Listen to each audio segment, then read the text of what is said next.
Hi YouTube, it's Catherine Michelle. As everybody knows, the cases for COVID-19 are just about almost a million. They will pass a million today.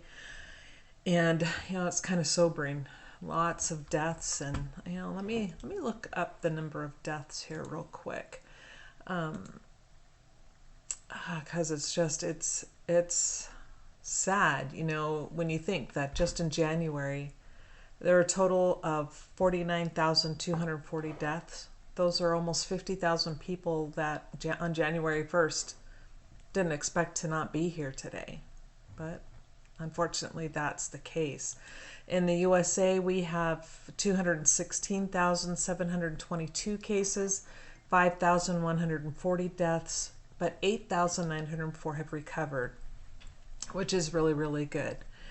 And where I'm at, where I live, the cases are just now starting to get higher and higher. We're in that, almost in that boom phase. We're still in the cluster, but we're getting ready for the big boom expansion. However, since the state went on lockdown, or you're supposed to have stay-at-home orders, not lockdown, but I'm hoping that maybe our boom phase, where cases really explode, is minimized, because most people, not okay, wait, that's not true. There are people staying home. Unfortunately, there are far too many that are still out there treating Walmart like their vacation home. So they're not being helpful at all. There's a paper by the Imperial College. I'm not sure if it's the Imperial College of Medicine or is it their medicine department, but they did a paper. These scientists did a paper and projected some mathematical figures about the SARS-CoV-2 infection. And they were doing 11 countries in Europe. And one of the things that they did note, and I'll put a link to this paper down below because you really should read it. It's absolutely fascinating. Again, these are all projections and it's all mathematical, but they're taking data from what they do know and then applying that to not only what has happened, but what could happen in the future. And it says that with current interventions, meaning, people staying at home, closing schools, stuff like that. So those are the interventions they're talking about. This is, interventions where they call non-pharmaceutical interventions, or NPIs. With the current interventions remaining in place, and again, this is talking about the European countries, but you can apply this to wherever you are, because if it's working or if this model makes sense there, it's going to make sense where you live as well. Sorry, let me go back. Okay, with current interventions remaining in place to at least the end of March 28th. Where am I? Oh, at least to the end of March, sorry. We estimate that interventions across all 11 countries will have averted 59,000 deaths. So people go, well, why do they have to do all these extreme measures? Why are they closing everything down? Because by doing so, these figures and these numbers that they plugged in and they did the math on, this saved 59,000 people. I think that's pretty amazing, and I think that's really hopeful. And then they say many more deaths will be averted through ensuring that interventions remain in place until transmission drops to low levels. We estimate that across all 11 countries, between 7 and 43 million individuals have been infected with SARS-CoV-2 up to the 28th of March, representing between 1.88% and 11.43% of the population. The proportion of the population infected to date, the attack rate, is estimated to be highest in Spain, followed by Italy and lowest in Germany and Norway, reflecting the relative stages of the epidemics. So, that is actually really, really good news. By doing what we're doing, and hopefully people understand now why, schools have closed, businesses have closed, all this other stuff, and you're being told only to go out to shop. And again, people, please stop treating Walmart, Costco, all these other stores like they're your vacation home. You're bored at home, so let's go to Walmart. Let's go to Costco. Stop it. You are really putting so much pressure on these workers. And as you know, my son works for one of these big stores. I can't name the name, but he works for one of these big distribution stores. And every day he has people coming in and cussing him out. As a mom, and that's my son, God help you if I ever see it. You don't want me to see you cussing out my son because you aren't happy that the distribution and the chain of getting food to you is broken because of people like you. Keep your butts at home. And then they had someone come in who was sick, running a fever, sweating up a storm. Now, and that's the problem. You don't know. Do they have COVID-19 or is it just a bad flu for them? Or is it not a bad flu? Is it the flu for them?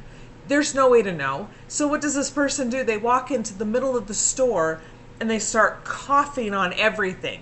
They're walking around, coughing in the aisles. They go to the children's section, the little girls' clothes section, and starts coughing on all the clothes. It got to the point to where they were calling security of their building. Why would someone do that? That is pathetic. You don't want to know what I think of that person. Anyway, let's get back to the hopeful.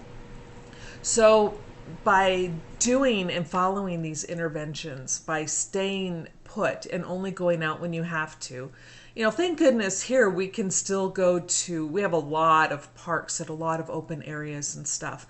And so you can go places here where you're not really going to be, within 6 feet of someone. You're generally like yards away because everybody hikes and walks at different paces.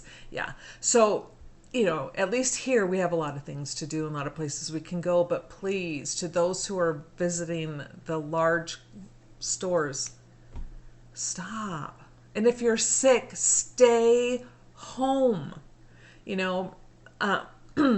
I haven't been well, and it's just been the average stuff that I go through all the time. It's nothing like COVID-19 or anything like that. So, but still, because I have been ill, that's allergies. I order in my groceries, so I don't go out because I don't want to put myself at risk. And, because if I put myself at risk, then I become a burden to the health system. I don't want to be that burden.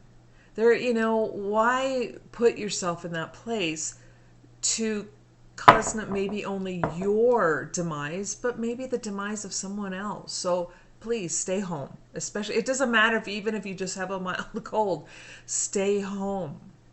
And there's another thing I want to talk about. There's this fad, whatever you want to call it, going around where people on Twitter, it's like hashtag film your hospital or something stupid like that. I want to say how horribly stupid this whole thing is.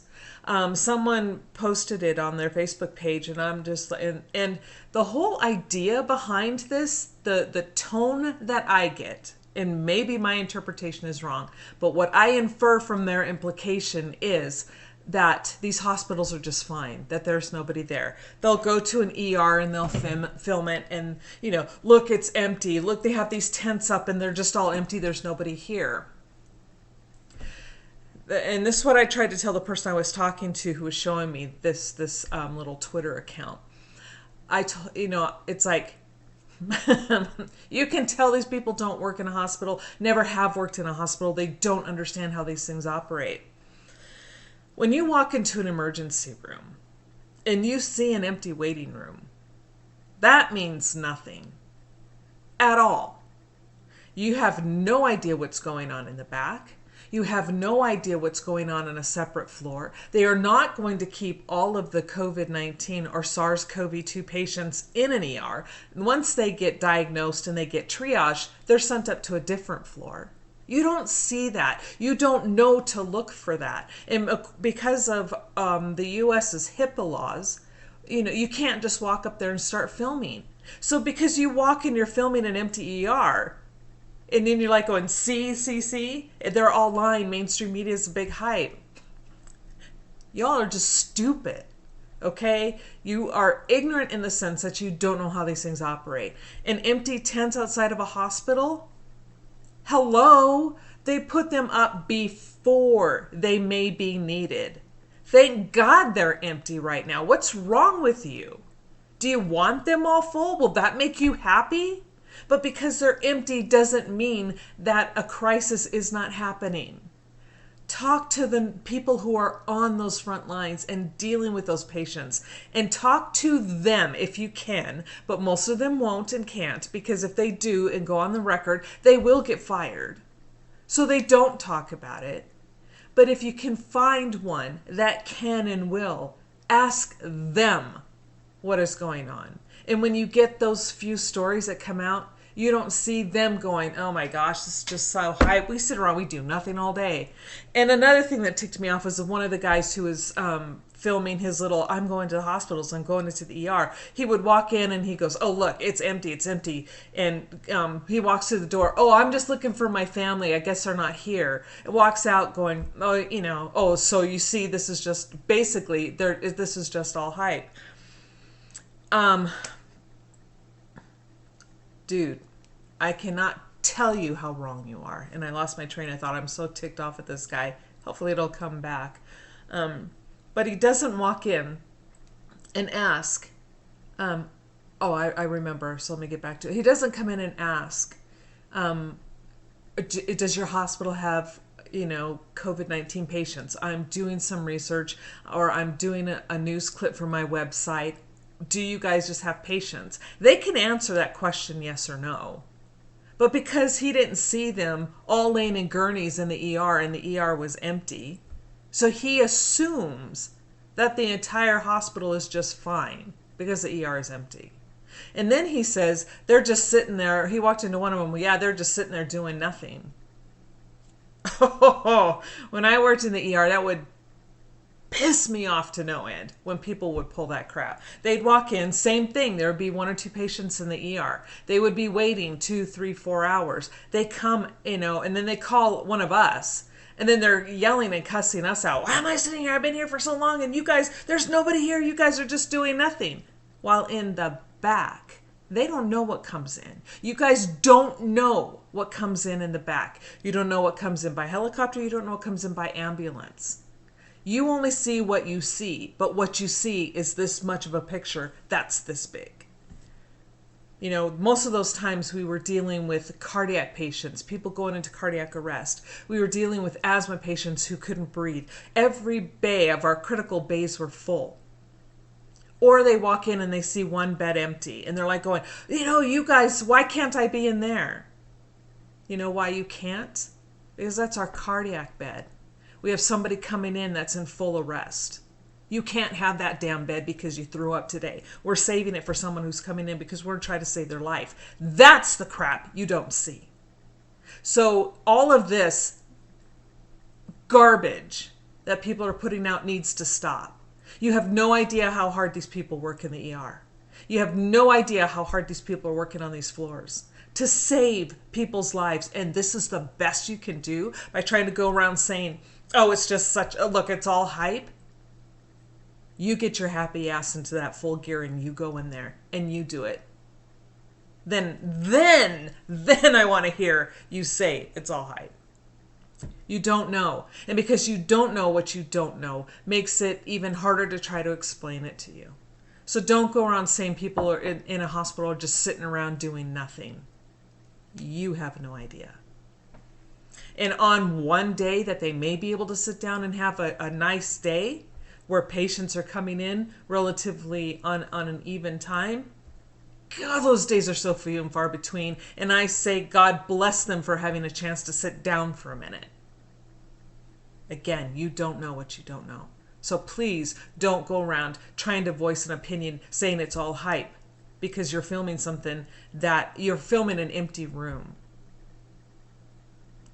That's stupid. That needs to stop. Completely needs to stop. Okay, brief update on the Philippines. I spoke with someone. They've been telling me the last several days of what's going on, and I just have not had I'm sorry to drink in front of you. That's just rude. But again, these allergies, it's like your throat gets so dry. As of yesterday, they had 2,311 cases, 96 deaths, and 50 recoveries. And they, of course, they were kind of concerned about that. But I told them, I said, hang in there. The recoveries tend to take a while to kick in because they were like going, we have so many people dying now. It's really starting to get into the phase where it's expanding. It's going to be quick. And as I told them, I'm like going, expect that. It's going to happen. But and they're staying home the best they can. Their whole culture is completely different from us here in the U.S. So they have to go every day to get certain things because they can't buy it in advance like we do here. Like we can go out and buy 2 weeks worth of groceries, bread, and everything else, and we can be okay for 2 weeks or a week, like depending on the size of your family. It's like now that I cook at home, I'm like, holy cow, I've gone through more food than I ever thought. I didn't realize how much I ate out before, but now it's like, wow, I go through a lot of food. But anyway, they can't do that, so they have to go out every day. So they go out and they just get their daily food. It's not rations because they can get what they want, but they get their food and then they come back home. And so they're doing the best they can. I just told them, I said, as long as you keep with what you're doing and keep your family safe and doing what you're doing, hopefully we pray that they will all be okay. Now, there was another thing that happened over there. I have so many notes on this. I'm trying to find them all. I should have kept with them. I did write a bunch of notes later on about what was happening over there. But, again, I'm sorry, I was not prepared, so I will not keep you while I try to dig through my notes. But we do know that as of yesterday, the U.S. had its highest death rate. 884 people died yesterday. And for those who keep saying it's just the flu, that surpasses any daily flu deaths. It surpasses deaths every day that happen due to cardiac, other issues. So I hope you can kind of grasp how serious this is and understand once and for all, this is not the flu, and this is worse than the flu. Please, please, please see that. There's one thing I do want to cover, and I said I wasn't covering the Crowley case anymore unless something came up. Sorry about my little polka dotted pants. But okay. What Dan Hennen has done is he's released the script to Gray State. He got a hold of it. And it looks like it's an early version of the script. I have read it.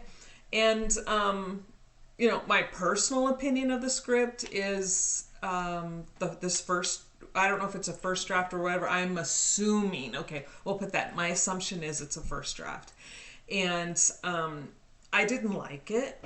It was very choppy. It was, you could tell it's in the early stages of writing. I didn't like the script itself, but when you see what David sees in his trailer for the movie, then you apply that to the script, and that's where you see like, wow, this thing was going to be really, really good. So I'll put the link to Dan's. I think I don't know where he has it. So you should go to either the Facebook page, Justice for David Crowley and Family, or go to, and I'll put the link to Ugly Truth down below in the description box. And then you can go there and see if he has a script up online. I can't even remember where I downloaded it from. I downloaded it and read it, so sorry, I cannot prepared. But the one thing I did want to tell everybody is that it seems now that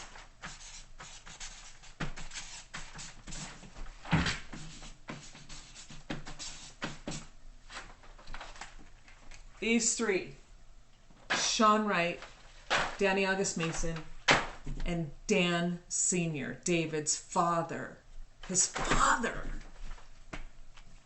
wanted to know why nobody gave a shit about David being slaughtered in his own home. the proof that there's multiple blunt force trauma on his head and that his skull piece was cut off doesn't flipping matter to these people. You know why? Because every last one of them are trying to get the copyrights to the script. They don't seem to understand copyright law. David did not have a will that turned over his rights to the script and his copyright to anyone. So upon David's death, for you who are listening, Sean Wright, Danny August Mason, Dan Sr., and Louise, if that's your real name, you little trashy person, the copyright law is, upon David's death, it remains in his name for 70 years. The family at that point then can claim copyright and apply to get the copyright up once the copyright time frame has ended. Danny August Mason does not own copyright. He may have been a contributor to a small portion of the rise. It is clear in all communication and in all topics and in every interview that David did that you did not own anything, and you stated so. Your comment to the police was, "I'm only an actor." Well, you know what? And at a bad actor, and they believed you? The Apple Valley Police Department believed you? You were the one that has the motive, not David. Sean Wright has motive, not David. Dan Sr. now is trying to fight to get the rights to help out Danny August Mason? Are you kidding me? You guys make me sick. This family was slaughtered. David was beat, shot, and then placed in his home, and then blamed for the death and beating and dismemberment of his wife and his daughter. Someone ripped a 5-year-old little girl's arm out of her socket. A dog didn't do that. Paleo did not do that. A human did. They pulled her arm from her socket. A 5-year-old child. And these pieces of you-know-what, all they can think about is trying to fight to get the copyrights to David's work. You don't think that's not motive? Apple Valley Police? Captain Chief Wrightskull? Gummert? Bone? All of you? You aren't detectives, you're police. Sean Wright, you make me sick. Danny August Mason, you make me sick. Mason Hendricks, you make me sick. Dan Sr., you're helping these guys? What is wrong with you? Yeah, people get mad at me because I yell at the families. This is why. Your son was slaughtered. Your son was murdered. And the best you can do is help these people who had the motive to kill your son? What the hell?